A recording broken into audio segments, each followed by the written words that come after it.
আনারস গাছগুলো আমরা ফলন করতে পারি। এগুলো অন্তর্বর্তী ফসল হিসেবে, যাতে ওই পেয়ারার ফলনের মধ্যবর্তী সময়গুলোকে আমরা বা মধ্যবর্তী সময়তে চাষি নিজে রোজগারের একটা পথ হিসেবে রাখতে পারে। দ্বিতীয়ত তারপরে পয়েন্ট হিসেবে আমরা করছিলাম যে অন্তর্বর্তী পরিচর্যা। এবার পরিচর্যার ক্ষেত্রে অবশ্যই যেহেতু একটা ফলের গাছ সারা বছর ধরেই পরিচর্যা করতে হবে।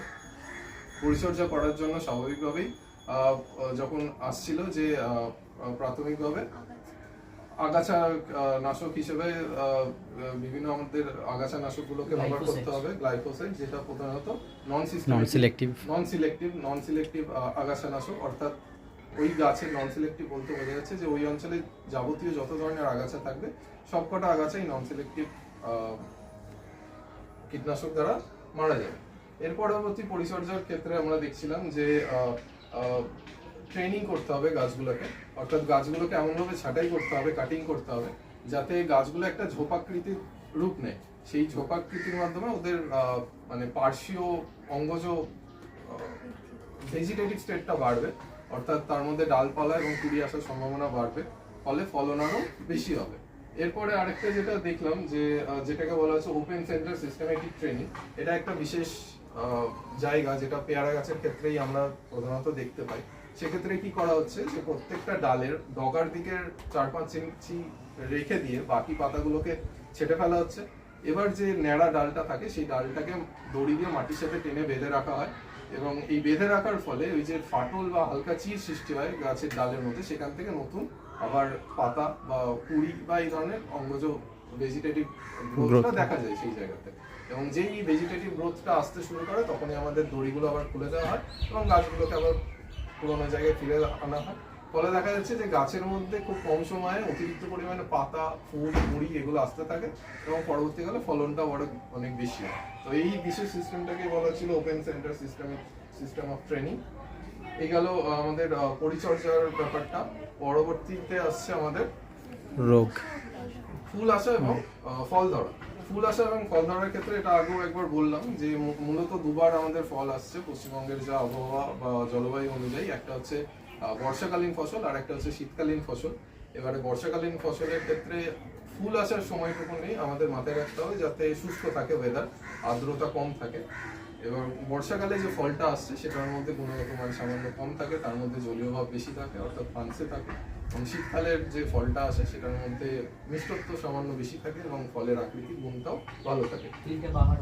হ্যাঁ, 3টে বাহার হিসাবে এবার এক্ষেত্রে একটা নতুন জিনিস যেটা জানলাম যে এখানকার চাষিরা আম্বে বাহার, মৃগবাহার এবং খাস্তা বাহার এই 3 ধরনের মরশুমকে আমরা মানে মরশুম ওয়াইজ বিভাগ করা হয়েছে।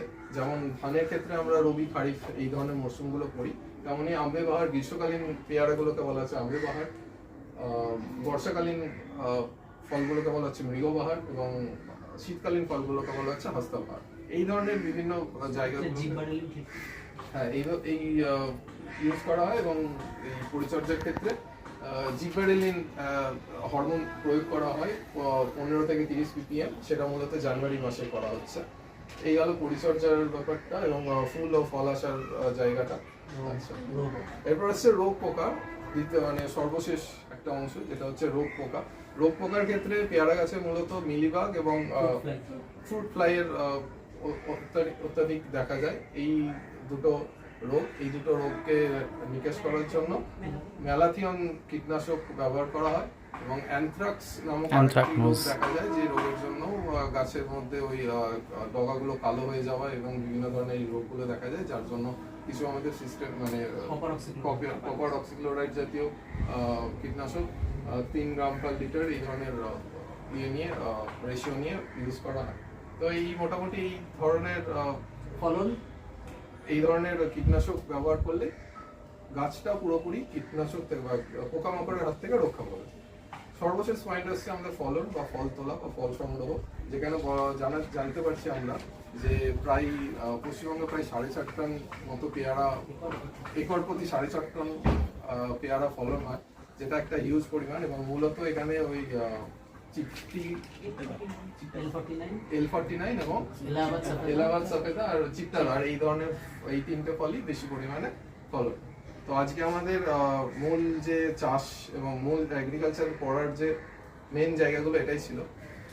এর থেকেও একটা ভালো জিনিস আজকে আমরা পেয়েছি, পুরো WBCS পড়ার ক্ষেত্রে আমরা যে হলিস্টিক অ্যাপ্রোচ একটা কিভাবে এগোতে পারবো, যেটা আমাদের সব থেকে ভয়ের একটা জায়গা, যে আমারও মূলত এবং বাকি সবারই হবে, পেপার 4 পেপার 6 এগুলোকে কিভাবে অ্যাপ্রোচ করবো, সারা বছর কিভাবে এগিয়ে নিয়ে যেতে পারবো, এবং কোন জায়গাটা বেশি জোর দেওয়ার দরকার, কোন জায়গাটা প্র্যাকটিক্যালি কম জোর দিলেও হবে, সেইগুলো সম্বন্ধে একটা বিস্তারিত আলোচনা বেশ কিছুক্ষণ ধরেই পেলাম, যার জন্য স্যারকে ধন্যবাদ, এবং পুরো আলটিমেট সিজনটার জন্য স্যারকে ধন্যবাদ।